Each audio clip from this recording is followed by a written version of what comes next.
श्रीमद् भगवत गीता सत्र में आप सभी लोगों का स्वागत है। और हम लोग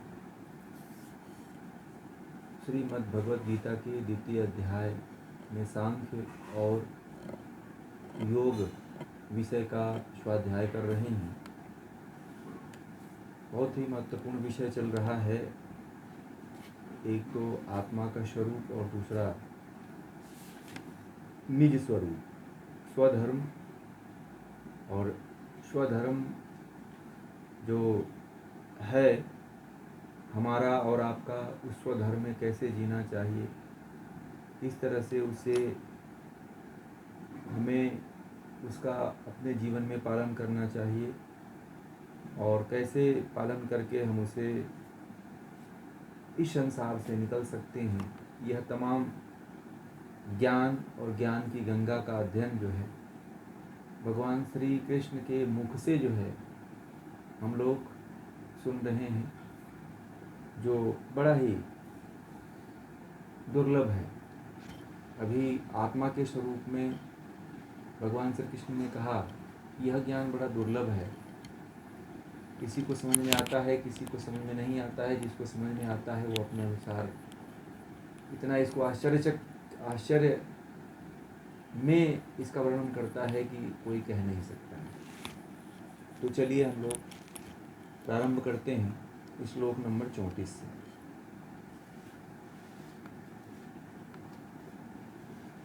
जी हाँ पूछिए।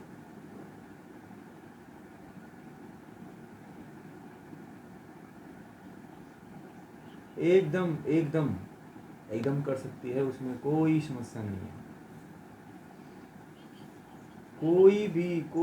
कोई भी स्त्री हो चाहे लड़की हो, कोई भी कर सकता है, क्योंकि गीता जो है आत्मा शरीर का विषय है ही नहीं, ये तो आत्मा का विषय है। ठीक है,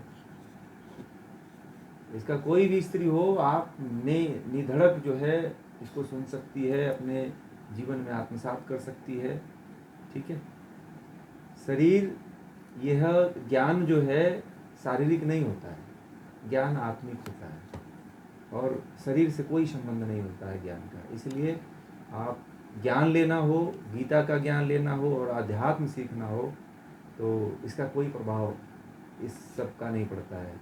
शरीर, प्रकृति अपनी सफाई खुद करती है। आप भी जैसे अपने घर में झाड़ू लगाते हो वैसे ही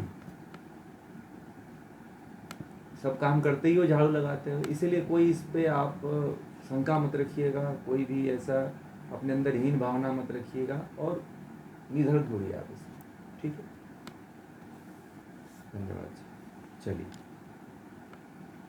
तो हम लोग चलते हैं 34वें श्लोक में। अकीर्ति चापि भूतानि कथयिष्यन्ति ते अव्ययाम संभाववीतस्य चाकीर्तिर्मरणादतिरिच्यते। और कहते हैं, अगले श्लोक को भी पढ़ लेते हैं। भयात रणात उपरतम मस्यन्यते त्वाम महारथाः येषाम त्वम बहुमतः भूत्वा आस्यसि लाघवम्। आवाच्य वादान च बहून् वदिष्यन्ति तव अहिता निन्दन्तः तव सामर्थ्यं ततः दुःखतरं नु किम्। यह 36 श्लोक तक हमने 34, 35, 36 तक हमने पढ़ा है। अब इसके अर्थ और भावार्थ की तरफ चलते हैं। हमें यही समझना होता है मुख्य रूप से। तो भगवान श्री कृष्ण आगे कह रहे हैं कि और सब लोग, ये 34वें का है, अकीर्ति चापि भूतानि कथयिष्यन्ति तेभ्यः। तो कहते हैं कि और सब लोग तेरे अपशय की बातें कहते फिरेंगे।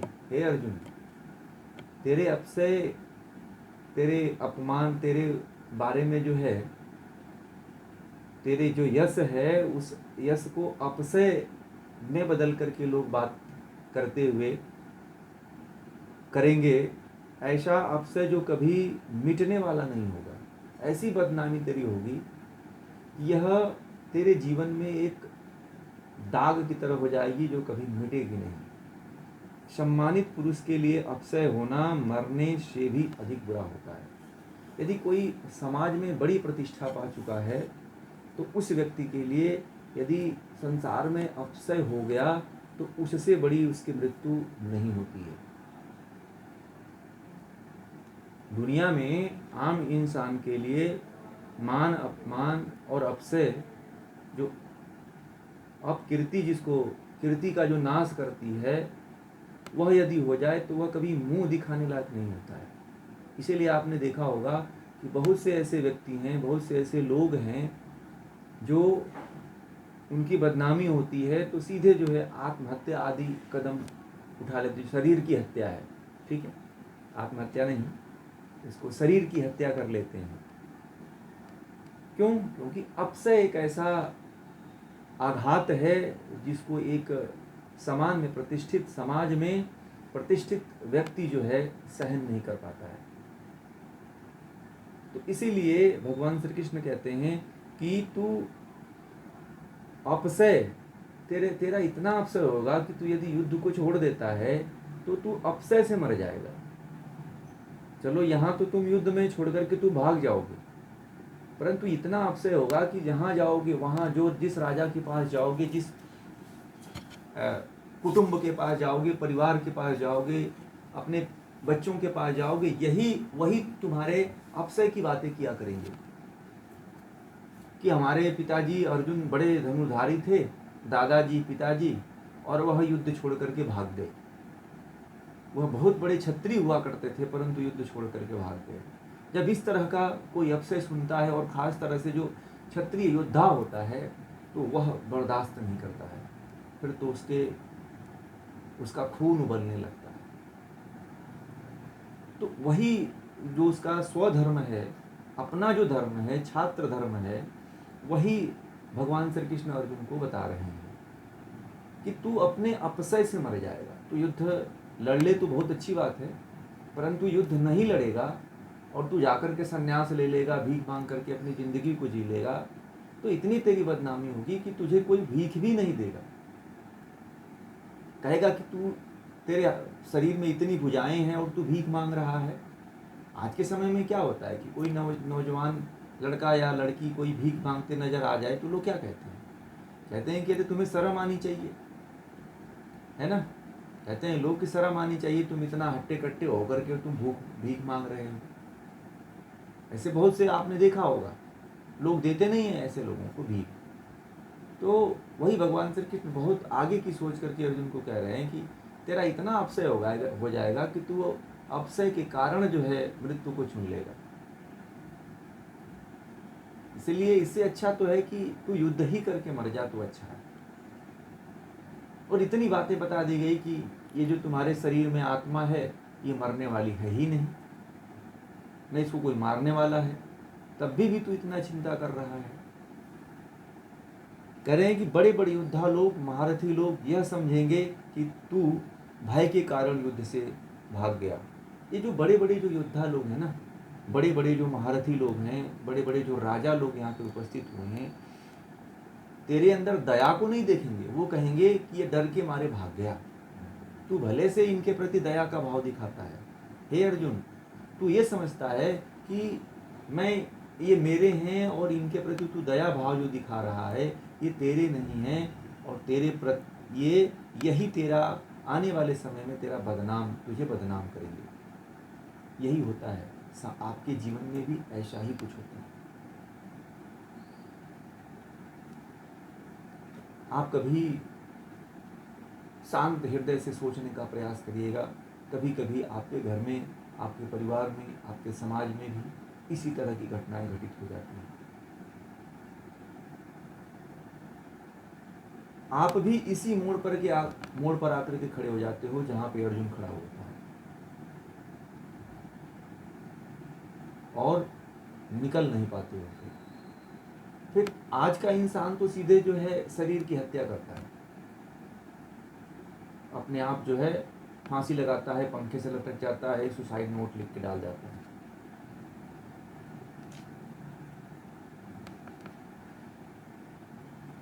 यही करता है, परंतु उसके सुसाइड नोट को भी लोग नहीं मानते हैं, उसकी बाहरी समस्या को मानते हैं कि कुछ और कारण रहा होगा। लोग जितने लोग होते हैं उतने तरह की बातें करते हैं उसके बारे में कि यह जो है ऐसा था, यह वैसा रहा होगा, परंतु आपकी जो मजबूरी रही होगी उसके बारे में कोई नहीं जानता है। आपकी मजबूरी से आपके अंदर जो भाव उत्पन्न हो रहे हैं, आपके भाव की कोई भी महारथी या राजा नहीं बात करेगा कि अर्जुन दयावान था और दया दिखाते हुए उसने युद्ध करना नहीं चाहा। आप चाहते हो, परंतु सब नहीं चाहते। वो लोग नहीं चाहते हैं कि आप जो है दया दिखाओ और वो मान जाए। नहीं, वो तो कहेंगे कि अर्जुन कायर था।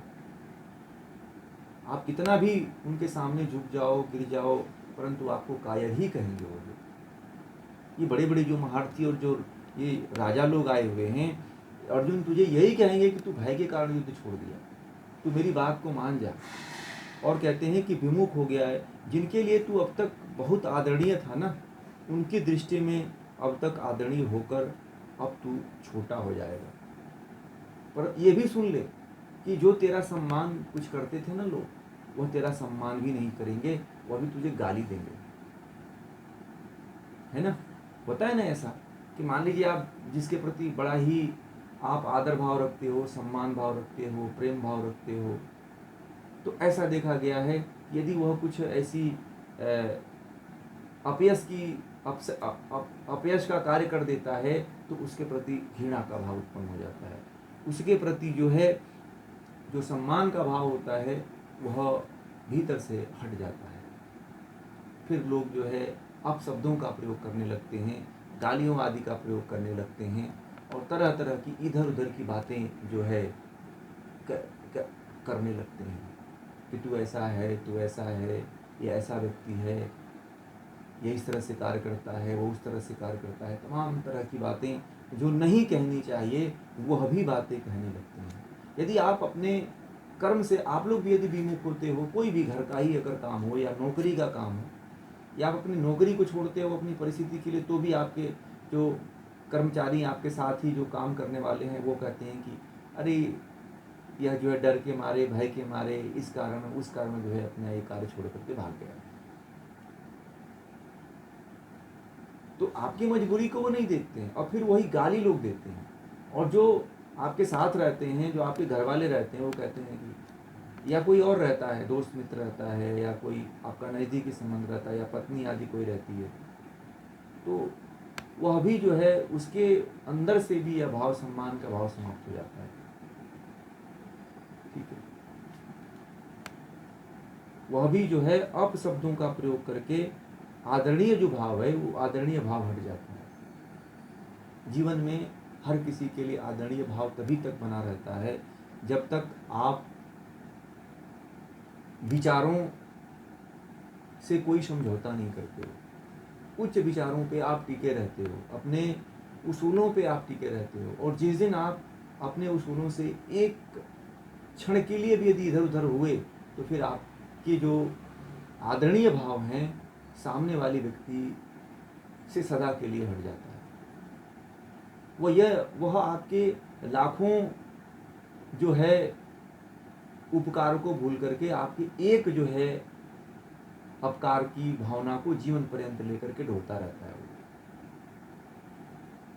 आप लाख किसी के ऊपर अपकार कर दो, परंतु आप जीवन में यदि एक कोई गलती कर देते हो तो आप जितने लोगों के आदरणीय हो, आदरणीयता का भाव समाप्त हो जाता है। ऐसा आपने देखा होगा कि यदि किसी घर में ही हैं, आप कहीं और हैं, किसी से यदि ऐसी गलती हो जाती है तो आपने देखा होगा कि परिवार में, समाज में या कहीं पे भी उस व्यक्ति को एक दूसरी दृष्टि से लोग देखने लगते हैं, दूसरे भाव से देखने लगते हैं। और यह भाव जो है उस व्यक्ति के अंदर हीन भावना ला देता है कि अरे पहले यही लोग, अभी इसको आप नोट करिए, इसको आप नोट कर लीजिए, मैं इसके बारे में बात करूंगा आपसे, फिर पूछूंगा मैं, ठीक है। हाँ, तो वह व्यक्ति जो है अपने आप में बड़ा हीन भाव से अपने आप को देखने लगता है। फिर लोगों के प्रति जो उसका भाव रहता है, जो सेवा का भाव रहता है, कुछ करने की जो उत्कंठा रहती है और जो बड़े बड़े भाव रहते हैं वो हट जाते हैं। उसका भी हट जाता है और लोगों का भी हट जाता है। इसलिए जो है धर्म पीछे हो जाता है, समाज पीछे हो जाता है। इसीलिए भगवान श्री कृष्ण जो है अर्जुन से इसीलिए कह रहे हैं कि तू इस जो है अपसय को न होने दे। वह भी एक सोल्यूशन है कि यदि इस तरह का कोई व्यक्ति जीवन में अपसय कर लेता है तो उसका भी सोल्यूशन है। परंतु एक बार जो है हो जाता है तो लोगों के अंदर जो भावनाएं बनी हुई है, लोगों के अंदर जो विचारधाराएं चल रही हैं, वो उसी अपने पुराने विचारधाराओं पे ही जी रहे हैं। इसीलिए है अर्जुन, अभी जो चल रहा है, अभी का जो समय चल रहा है, काल चल रहा है, उस परिस्थिति को देख करके तू जो है इस तरह के भाव को मत अपने अंदर लाने दे। यदि इस तरह का तू भाव और इस तरह के विचार यदि मन में लाने देता है तो तरह तरह के लोग तेरे बारे में बातें कहेंगे। उससे बढ़कर तुझे और कोई दुख नहीं होगा, क्योंकि तू एक योद्धा है और जब योद्धा के सामने इस तरह का अपमान होता है तो वह सहन नहीं कर पाता है, चाहे कोई भी हो। आप ही हो, यदि बहुत अच्छा काम करते हो और कोई कह दे कि तू बेकार काम करता है, सही नहीं काम करता है, तो कैसा आप लोगों को लगेगा? बहुत बुरा लगता है कि मैं इतना कर भी रहा हूं, इसके बाद भी ये कह रहा है कि तुम कुछ नहीं कर रहे हो। तो कोई भी काम, घर का काम हो, बाहर का काम हो, या बच्चे का काम हो, परिवार का काम हो,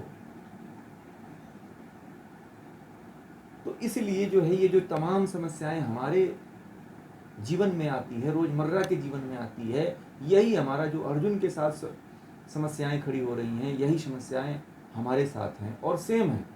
उसमें कोई ऐसा नहीं है कि आगे पीछे हैं या अलग है, सेम है समस्याएं। केवल परिदृश्य चेंज हो गया है। वो युद्ध का क्षेत्र कुरुक्षेत्र का मैदान है और आपका ये घर का मैदान है, तो घर भी तो एक रणभूमि ही है ना। और ये जो हमारा शरीर है, इस शरीर में भी तो द्वंद्व चल ही रहे हैं। चल रहा है कि नहीं चल रहा है? एक तो श्वास प्रश्वास का चल रहा है और एक मौत का द्वंद्व चल रहा है। आप लोगों को पता है हमारे शरीर में हम जो है प्रतिदिन जो है मौत, और हमारा प्राण जो है मौत से लड़ता है।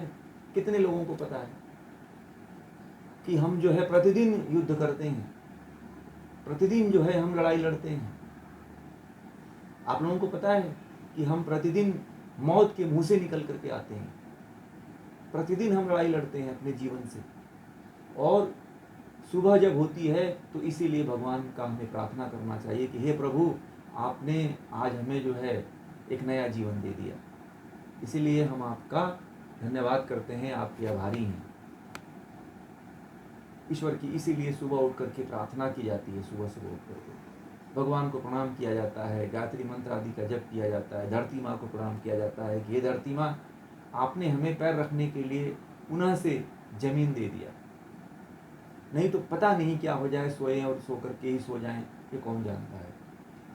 हमारे प्राण में और मृत्यु में हर क्षण जो है युद्ध चलता है, हर क्षण युद्ध चलता है। अब लोग इस चीज को, किसी को तो ख्याल ही नहीं है कि एक युद्ध भीतर भी चल रहा है।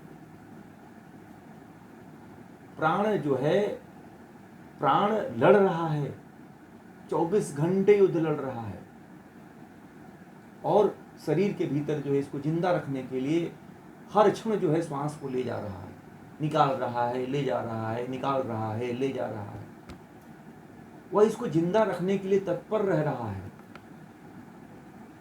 परंतु हम कभी उसकी कृतज्ञता को स्वीकार नहीं करते हैं कि वह कुछ कर रहा है। हृदय है तो 24 घंटा गति कर रहा है, बिना रुके हुए, अथक रुके हुए चल रहा है। परंतु हम कभी समझते ही नहीं कि हमारे भीतर भी एक युद्ध चल रहा है।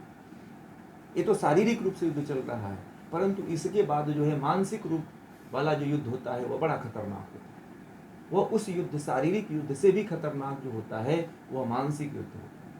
तो दो दो तरह के युद्ध चलते हैं हमारे जीवन में, और यह सबसे खतरनाक होता है। और इसी युद्ध को जो जीत गया, फिर शारीरिक जो युद्ध है उससे तो आदमी किसी न किसी तरह से जीत ही जाता है। योग कर लिया, प्राणायाम कर लिया, व्यायाम कर लिया आदि, ये जो जितने भी साधन हैं वो सभी तरह के साधनों को करके वो अपने आप को जीत ही लेता है। इसी तरह से ये जो हमारे द्वंद्व हैं, हमारे भीतर जो उठते हैं, इन द्वंद्वों से बचने का एक ही माध्यम है कि या तो लड़ो या तो रोको। महर्षि पतंजलि ने एक बात कही कि योगः चित्त वृत्ति निरोधः, कि चित्त की वृत्तियों को रोकने से ही योग की प्राप्ति होती है। यदि आप रोकते नहीं हो, कहते हो कि आ जाओ और आ करके जो करना है कर लो, फिर तुम चले जाओगे तो मैं राज करूंगा, तो ऐसा कुछ नहीं होता है। दुश्मन को कह दोगे कि आओ लूट लो, और फिर जो है लूटने के बाद जो बचेगा मैं राज करूंगा, तो ऐसा अवसर कभी आता है क्या? कभी नहीं आता है। और ये मूर्खता वाली बातें हैं। आजकल के बहुत से लोग ऐसे ही सिखाते हैं कि विषय आते हैं, इंद्रियां आती हैं, मन चंचल होता है तो होने दो, यदि भोगने का मन करता है तो भोग लो। लोग ये शिक्षा देते हैं आजकल, मैंने बहुत जगह सुना है।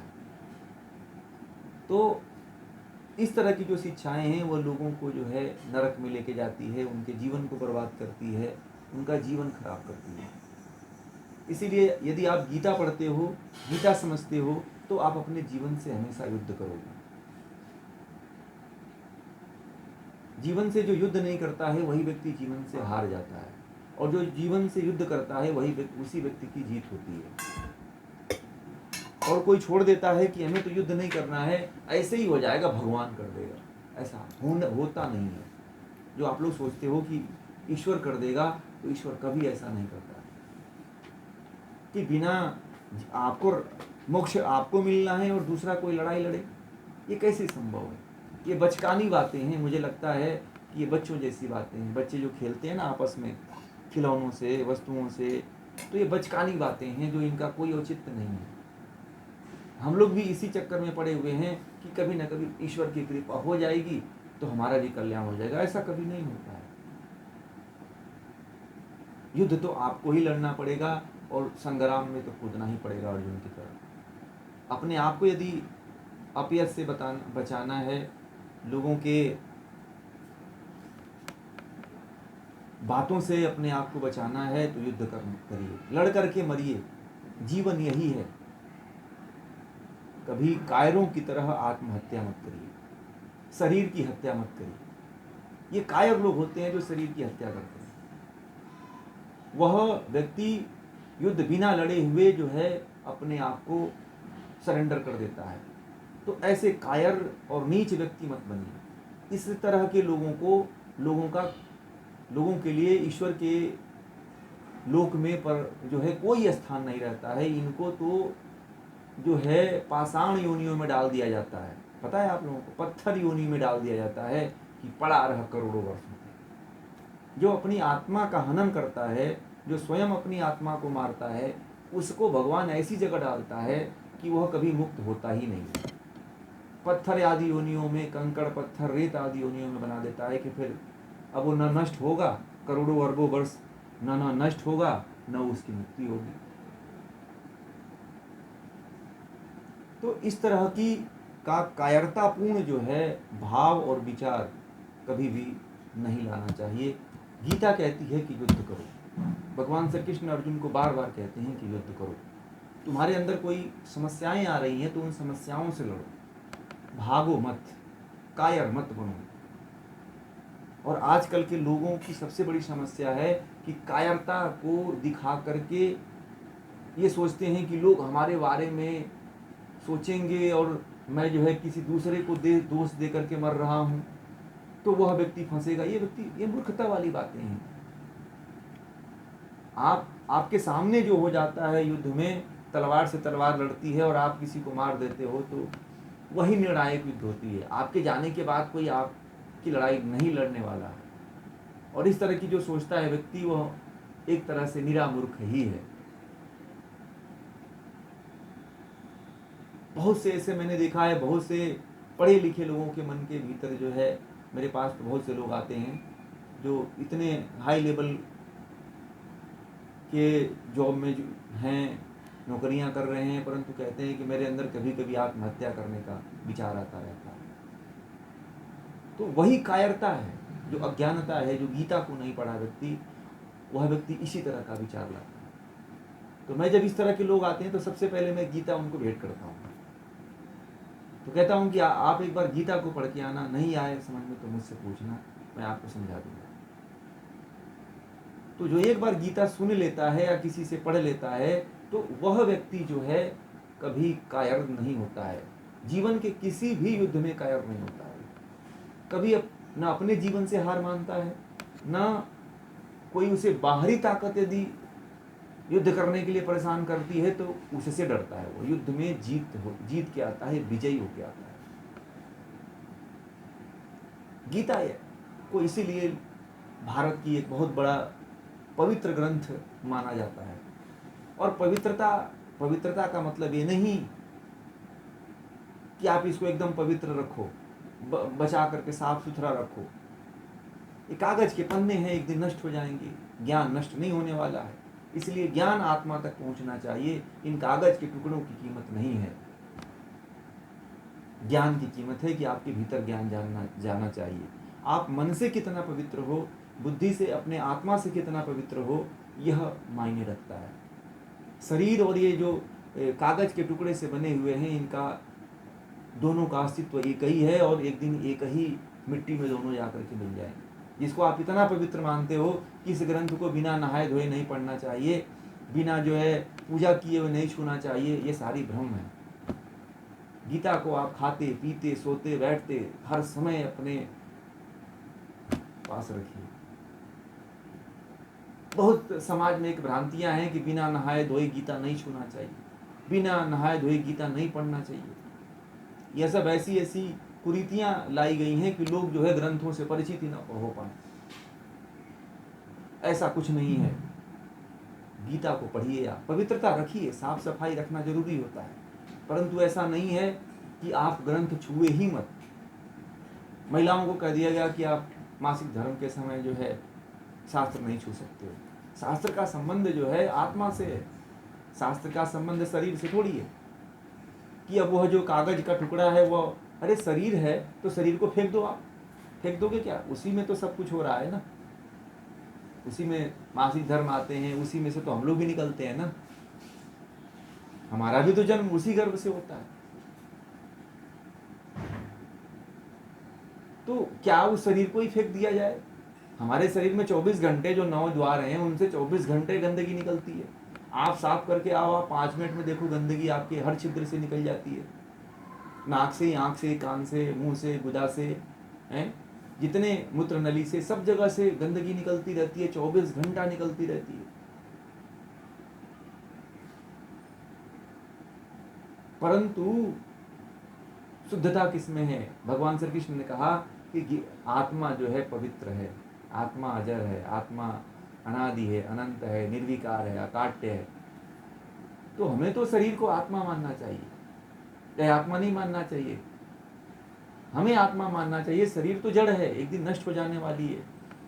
और ये जो कागज का टुकड़ा है, एक दिन मिट्टी से बना हुआ है और मिट्टी में ही मिल जाएगा। पेड़ पौधों से बना हुआ है, कागज का टुकड़ा है, इसमें 2 शब्द उकेर दिए गए हैं। हम सम्मान का भाव रखिए, पवित्रता का भाव रखिए, परंतु ऐसा नहीं है कि आप पढ़ ही नहीं सकते हो। ऐसा कहीं नहीं लिखा हुआ है और कहीं इसका वर्णन नहीं है। इसको जरूर आप सोते उठते खाते बैठते सब अपने साथ इसका अध्ययन करिए, चित्त में उतरना चाहिए। लोग जो है मैं देखता हूँ अलमारियों में कांच में पैक करके बस सजा के रखते हैं, कभी उसको छूते तक नहीं। एक घर में मैं गया था, मैं वहाँ देखा सारे ग्रंथ रखे हुए थे, परंतु घर के लोग छूते नहीं थे। तो मैंने कहा कि आप लोग कभी पढ़ते हो इसको? बोले कि कभी नहीं। अब नहाते ही नहीं है, कहीं बाहर से आते हैं इसलिए कभी छू नहीं पाते। मैंने कहा कि ऐसा थोड़ी लिखा हुआ है कि आप नहाते नहीं हो तो पढ़ोगे नहीं, खाना खा लिए तो पढ़ोगे नहीं। यह सब व्यर्थ की बातें हैं, जो कपोल कल्पित लोगों के बीच में प्रचारित की गई बातें हैं कि जो लोग जो है ज्ञान से परिचित न हो सकें, आध्यात्म को अपने जीवन में आने न दें। पवित्रता रखिए, परंतु पवित्रता ऐसी न हो कि आप उसके प्रति कट्टर हो जाओ। फ्लेक्सिबल रखिए जीवन, ठीक है। तो इस तरह से इस भाव में जीने का प्रयास करिए। और आगे चलते हैं हम लोग, और कहते हैं 36वें में कि और तेरे शत्रु तेरे सामर्थ्य की निंदा करते हुए बहुत सी ऐसी बातें कहेंगे जो नहीं कहनी चाहिए। हे अर्जुन, जो तेरे शत्रु है ना, ये तेरी इतना निंदा करेंगे, तेरे सामर्थ्य की निंदा करेंगे कि यह तो जो है क्या है, ये ऐसा व्यक्ति है कि इसके अंदर बल ही नहीं है, नपुंसक है, ये तो हिजड़ा हो गया था, राजा के यहाँ गया था तो नाचते नाचते लग रहा है कि इसकी मर्दानगी खत्म हो गई है। ये बातें दूसरे ग्रंथों में आती हैं। तो अर्जुन के बारे में भगवान श्री कृष्ण ने ये सारी बातें कहें कि तुझे लोग कहेंगे कि यह हिजड़ा हो गया है, यह नपुंसक हो गया है, या किसी काम का नहीं है, युद्ध नहीं लड़ सकता है, इसके अंदर बल नहीं है, इसीलिए यह कायरों जैसी बात कर रहा है। इसीलिए हे अर्जुन, तेरे जो दुश्मन है ना, तेरे सामर्थ्य की निंदा करेंगे, जो तेरे पास इतना सामर्थ्य रहते हुए भी और जो बातें एकदम नहीं कहनी चाहिए थी वह भी बातें कहेंगे। तेरे पिताजी पांडु जो है एक राजा थे, और तेरे कुल में ऐसे ऐसे महान महान योद्धा हुए हैं कि तेरे कुल को भी लोग गाली देंगे, तेरे माता पे भी लांछन लगाएंगे यदि तू युद्ध नहीं करता है तो। ऐसी ऐसी बातें ला करके लोग गाली देंगे तुझे, कहेंगे कि जो बातें नहीं कहनी चाहिए।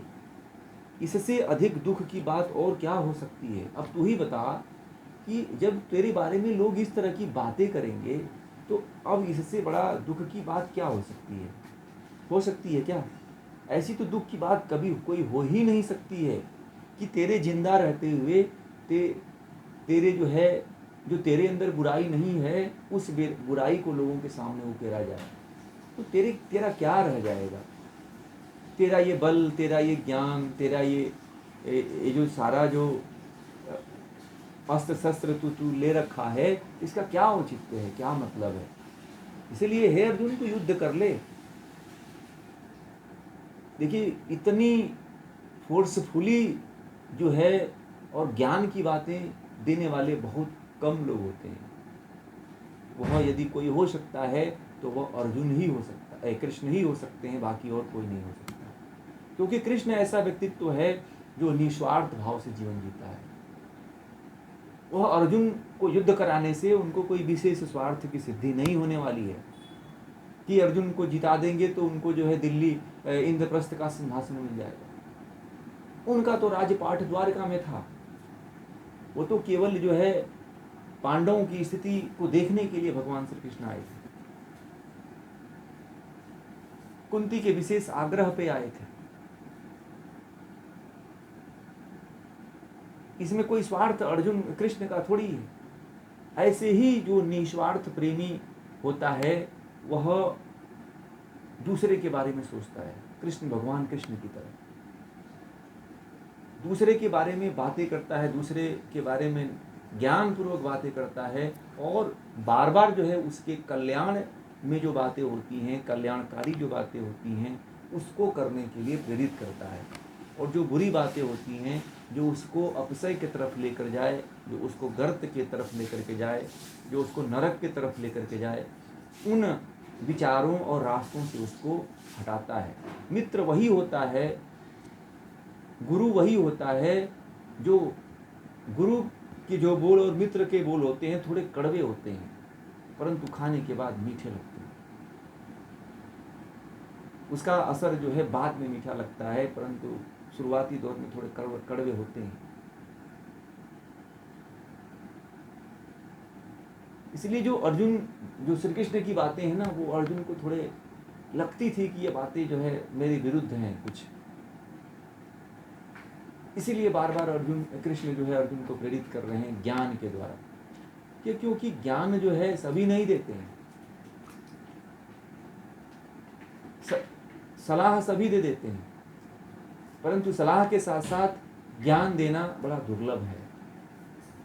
आपके जन्म का कोई पूर्व संस्कार रहा होगा कि जो है आप लोगों को भी ज्ञान मिल रहा है, और अर्जुन को तो खास तरह से, कि अर्जुन को ये जो ज्ञान भगवान श्री कृष्ण दे रहे हैं वह इन कौरवों में 100 राजा अरे धृतराष्ट्र के 100 पुत्रों में किसी को नहीं यह ज्ञान मिला, केवल अर्जुन को मिला। और वहाँ पे जितने लोग थे वहाँ पे केवल यह गीता का जो है पाठ केवल अर्जुन ही सुन रहा था और संजय जो है सुन रहा था। अब सारे योद्धा थोड़ी सुन रहे थे, कितने दूर दूर कितने चक्रव्यूह रचे गए थे, वह थोड़ी कृष्ण और अर्जुन की बातें सुन रहे थे कि ये लोग क्या बात कर रहे हैं आपस में। ये बातें तो किसी को पता नहीं, सुनाई नहीं दे रही थी ना। तो वो भी वहाँ महाभारत की युद्ध में रहने वाले भी दुर्भाग्यशाली रहे होंगे कि जो इस तरह का ज्ञान नहीं सुन पाए। और आप लोग कितने सौभाग्यशाली हो कि इस तरह के ज्ञान को सुन रहे हो कि जो मरा हुआ व्यक्ति था वह मरा हुआ व्यक्ति जो है युद्ध करने के लिए तैयार हो गया। वह था अर्जुन, जो हार चुका था अपने जीवन को, अपने विचार को, अपने मन को, अपने सिद्धांत को, अपने उसूल को, सब कुछ हार करके कह रहा था कि अब मुझे युद्ध करना ही नहीं। हम लोग भी कभी इसी तरह से करते हैं कि अब मुझे जीना ही नहीं, अब मेरे पास एक ही उपाय है कि अब मैं पूरे परिवार के साथ, बच्चों के साथ आत्महत्या करूंगा। डेली आप पेपर में पढ़ते होंगे कि एक ही साथ एक परिवार के पति पत्नी बच्चे सब जहर खा के फांसी लगा करके मर गए। यह वही लोग हैं जो जिनके पास ज्ञान और शास्त्र नहीं पहुंच पाते हैं, और जो पहुंच भी पाते हैं तो उसको सुनते नहीं हैं, डरते हैं, दूर भागते हैं कि ये तो किसी विशेष व्यक्ति, साधु संत फकीरों का ये ज्ञान है, ये हम लोगों के लिए नहीं है।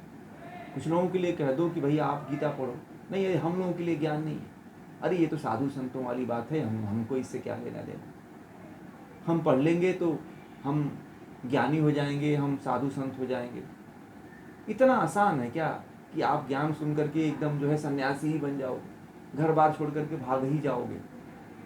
जो इसमें रमा हुआ है, जो इसमें तप कर रहा है, कभी उससे पूछिएगा कि कितने संघर्ष झेलने पड़ते हैं, इसमें कितने कठिन तप करना पड़ता है। आज एक मैंने जैन साधु के बारे में पढ़ रहा था कि वह जो है उनकी उम्र जो है 75 साल है, परंतु 75 साल में 27 साल जो है बिना खाए रहे हुए, बिना अन्न जल के 27 साल रहे हैं वो। इतना कठिन तप कौन कर सकता है? और जमीन पे नहीं सोते, कोई बिस्तर नहीं, कोई चटाई नहीं, ऐसे ही सोते थे। तो इतना कठिन तप जो कर रहा है उसको मुक्ति नहीं मिल रही है, तो क्या आप थोड़ा सा बैठ करके प्रवचन सुन रहे तो आप साधु सन्यासी हो जाओगे, घर छोड़ के भाग जाओगे? वास्तविक ज्ञान किसी को पता ही नहीं है। लोगों को एक ही बात ध्यान में आती है कि घर छोड़ करके भाग जाएंगे। अरे आप भगवान कृष्ण की पूजा करते हो, और भगवान श्री कृष्ण इतने ज्ञानी थे, भगवान राम इतने ज्ञानी थे, फिर भी वो राजपाट नहीं छोड़ के भागे, साधु सन्यासी नहीं बने। साधु सन्यासियों के बीच में रहे, परंतु थोड़ी घर बार छोड़ करके और साधु सन्यासी हो गए। उनके ज्ञान को कोई बताया ही नहीं। तो लोगों को लगता है कि हमारा लड़का यदि, हमारा पत्नी, हमारे बच्चे यदि आध्यात्म की और गीता की बातें सुनेंगे तब तो ये पढ़ लिए, तब तो एक दिन हो सकता है कि घर बार छोड़ दें, ये सन्यासी बन जाए। अरे हम कोई सन्यासी बनाने वाला, ये हम भी सन्यासी नहीं, इसलिए हम सन्यासी थोड़ी बनाएंगे। लोगों के मन में यही आता है कि हम सुन लेंगे तो विचार बदल जाएंगे, सन्यासी हो जाएंगे। ऐसा नहीं है। आप भगवान श्री कृष्ण की तरह भी तो जीवन जी सकते हो, भगवान राम के तरह भी तो जीवन जी सकते हैं। भगवान राम ने तो अपने पूरे राजपाट के साथ अपने राज्य में राज्य किए, राम राज्य स्थापित किए। भगवान श्री कृष्ण भी द्वारका में राज्य करते थे, तो उनके क्या परिवार नहीं था? उनके भी रानियां थी, उनके भी बच्चे थे, उनके भी सैनिक थे, सारी व्यवस्थाएं थी, मित्र थे, दोस्त थे, सब थे, रिलेशन था, माता पिता थे, उनके सभी थे। तो ऐसा नहीं है। इसीलिए जो है ज्ञान जो है प्रमुख होता है। और अर्जुन को दिया हुआ जो भगवान श्री कृष्ण का ज्ञान है वो अद्भुत ज्ञान है। इसीलिए गीता को जीवन में कभी छोड़ना नहीं चाहिए। बड़े बड़े जो दार्शनिक हुए हैं अंत में जो है गीता की शरण में ही आए हैं। और आप लोगों को भी एक समय ऐसा आएगा कि आप लोगों को भी एक दिन गीता के शरण में आना ही पड़ेगा। चाहे आज आ जाओ, चाहे अगले जन्म में आओ, परंतु आना ही पड़ेगा। बिना इसके आए हुए मुक्ति नहीं है। आप 1000 जन्म ले लो, और जिसको आप कार्य समझते हो वो कार्य है नहीं। हमें लगता है कि हमारे जीवन का उद्देश्य ये है। तो कुछ लोग ये सोचते हैं कि परिवार का कर्तव्यों को निर्वहन कर दो तो ये हमारा कर्तव्य है, तो वो भी कर्तव्य नहीं है। ठीक है, आगे चलते हैं 37-38 में।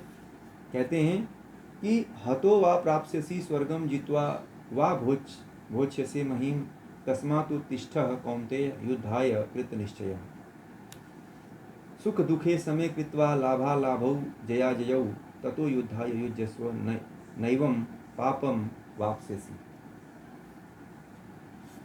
37-38 तो कहते हैं कि अगर तू युद्ध में मर गया, भगवान श्री कृष्ण ने अर्जुन से ये बात कह दी है कि यदि तू युद्ध में मर गया तो स्वर्ग हो जाएगा, और जीत गया तो पृथ्वी पर राज हो जाएगा। हे अर्जुन, यदि तू युद्ध में युद्ध कर तू। क्यों? क्योंकि यदि तू युद्ध करेगा और युद्ध करते हुए तू मर गया तो तुझे स्वर्ग की प्राप्ति होगी, और यदि तू हार गया, जीत गया तो तुझे स्वर्ग का राज, पृथ्वी का राज मिलेगा भोगने के लिए। इसलिए हे कुंती के पुत्र, युद्ध के लिए निश्चय करके उठ खड़ा हो। इसलिए हे अर्जुन, तू युद्ध के लिए खड़ा हो जा, युद्ध करने के लिए खड़ा हो जा। कायरों जैसी बात मत कर, क्योंकि तू युद्ध में जीत जाएगा तो स्वर्ग जैसा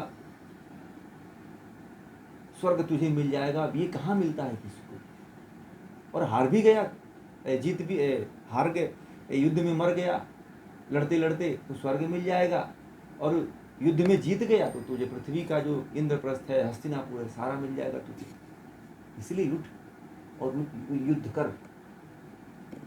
और आगे कहते हैं कि सुख दुख को, लाभ और हानि को, जय और पराजय को एक साथ समान समझकर फिर युद्ध के लिए जुट जा। इस प्रकार तुझे पाप नहीं लगेगा। बहुत अच्छा ये अंतिम जो है 38वां जो है स्वधर्म वाला जो विषय है, स्वधर्म वाले विषय में अंतिम श्लोक है। तो भगवान श्री कृष्ण कहते हैं कि सुख दुख, चाहे सुख आए चाहे दुख आए, चाहे लाभ हो चाहे हानि हो जाए, और कहते हैं कि चाहे तुझे जय हो, तेरी विजय हो जाए या तेरी पराजय हो जाए, इसको एक समान समझ ले,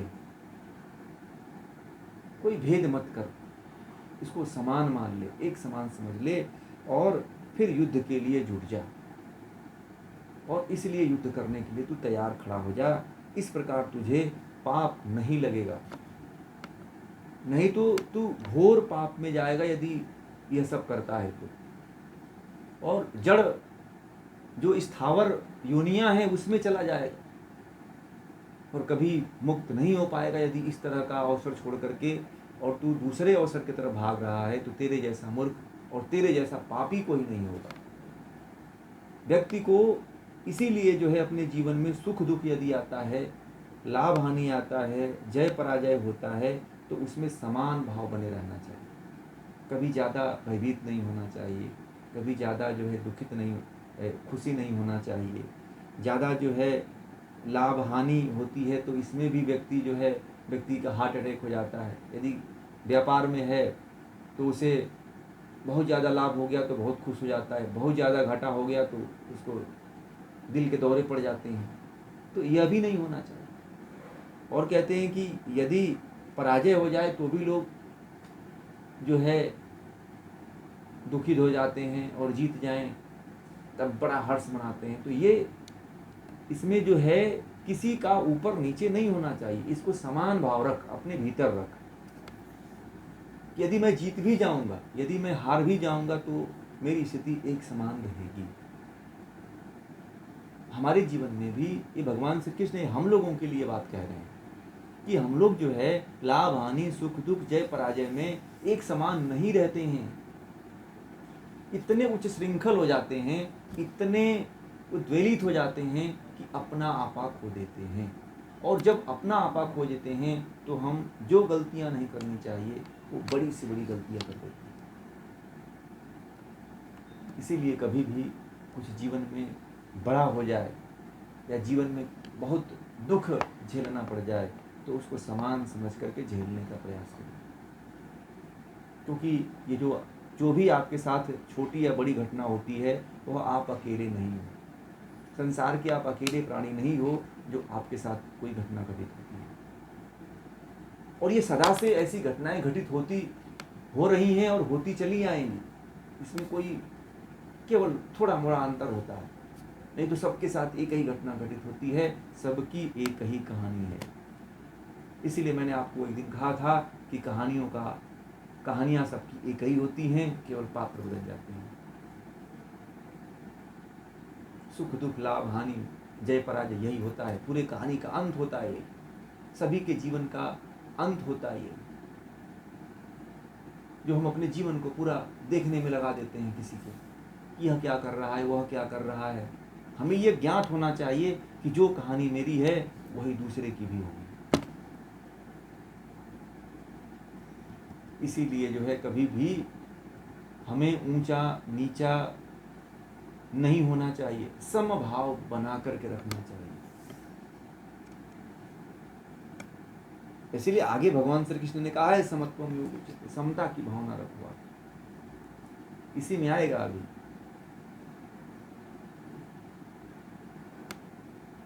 ठीक है ना। तो इस विषय को फिर आज इतना ही